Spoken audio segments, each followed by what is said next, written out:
Осылай кромканың бойымен бәрін жайғастырып аламыз, лекалдарымызды ысқиып.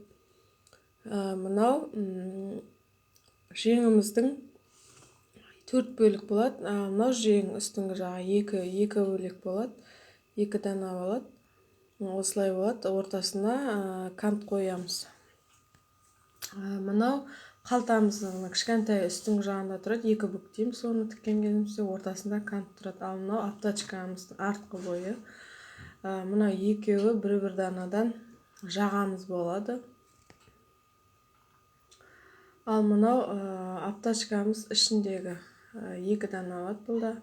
Ал мынау алдыңғы бойымыз 2 дана болады. Ортасында мына сызықтарды, нелерді бәрін белгілеп алады. Мына жерде қалтаның орны бар.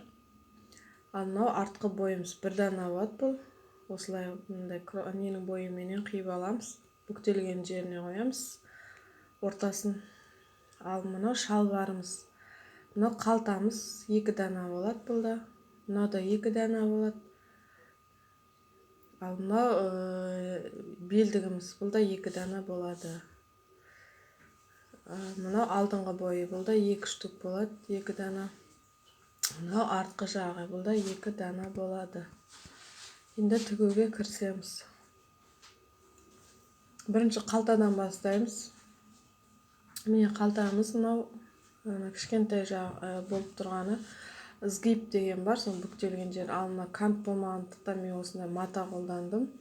Флизелен жабыстырып алып, ақ матадан осылай үтік басып алып 2 бүктеп. Осылай 2 бүктеп үстіңгі жағын инемен түйреп аламыз. Бірінші кантты тігіп алсаңыздар болады. Одан кейін барып үстіндегі матаны қойып осылай түйреп алып, бір тігіспен тігіп алдық мінекей.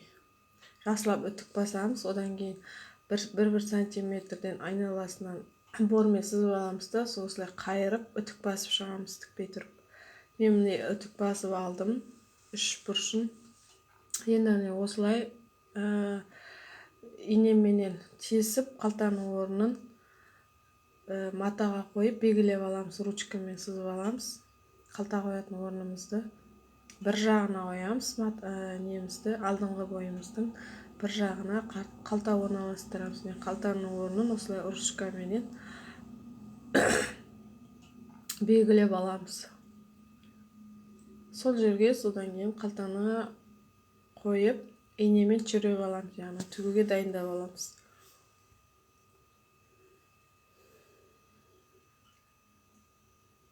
Қалтаны сол жаңа белгілеген жерімізге қоямыз.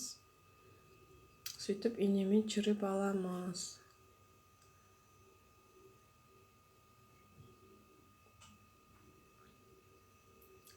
Бұрыштарын әдемілеп келтіреміз. Тігуге кірісеміз енді.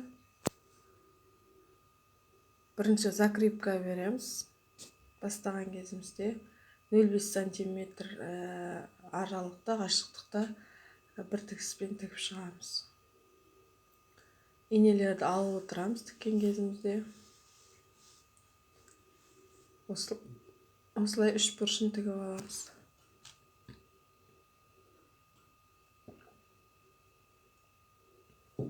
Біткен кезімізде тағы закрепка береміз.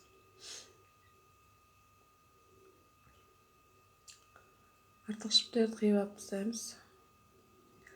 Осымен қалтамыз дайын болды. Енді вичкасын тігеміз. Орны бар осы неде, лекалда.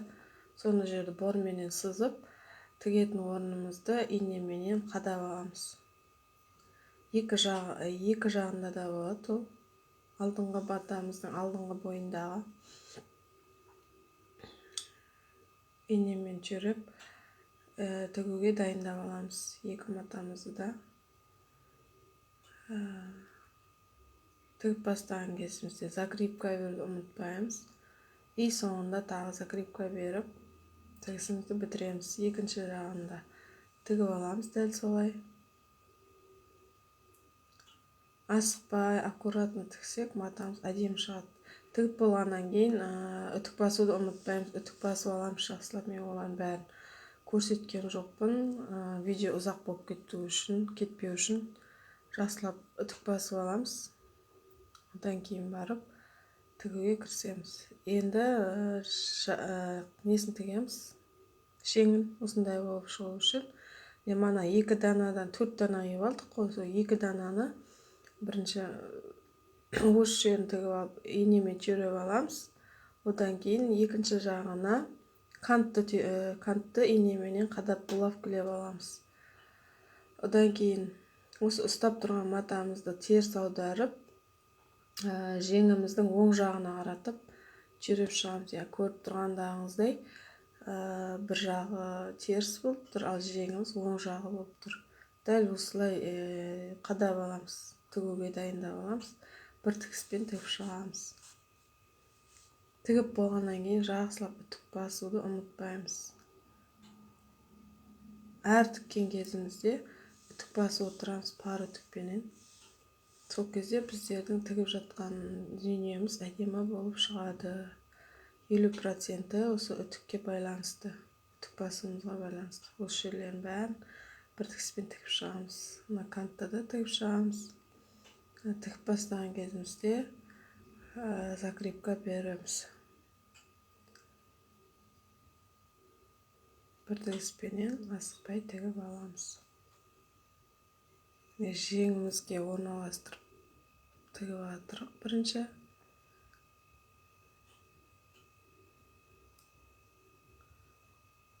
Одан кейін екінші жаңағы бір-біріне қосылған 2 матаны тігіп аламыз.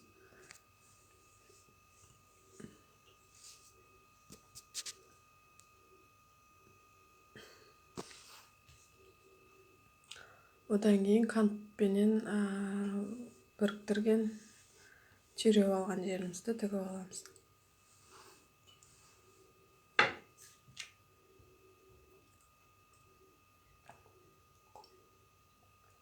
Менде кант болмағандықтан мен осылай мата қолданып көрсеттім. Кантты қай жерге қолданамыз, сол мысал ретінде көрсетіп жатырмын.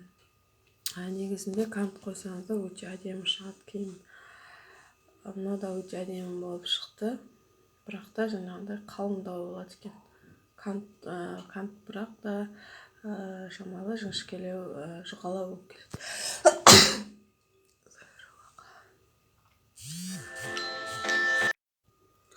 Осылай тігіп алдық. Енді жақсылап барлық жерін үтік басып шығамыз. Тігістеріміздің бәріне үтік басып аламыз. Тікпей тұрып, канттың орындарын барлық жерін үтік басып аламыз. Осылай қайырып тұрып үтік басамыз. Үтік басып алдым. Төменге қаратып басамыз тігістерін. Енді осылай қайырған кезімізде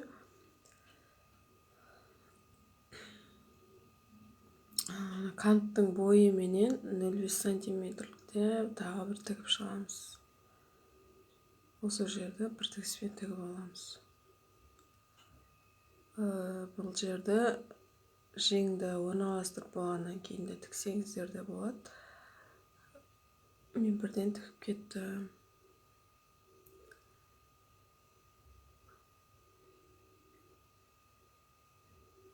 Асықпай тігеміз, аккуратно, сол кезде әдемі шығады, тігісіміз түзу шығады. Артық кантымызды қиып алып тастаймыз.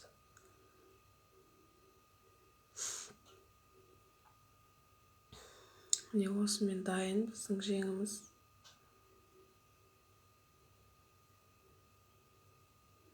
Арты да таза болып тұрады.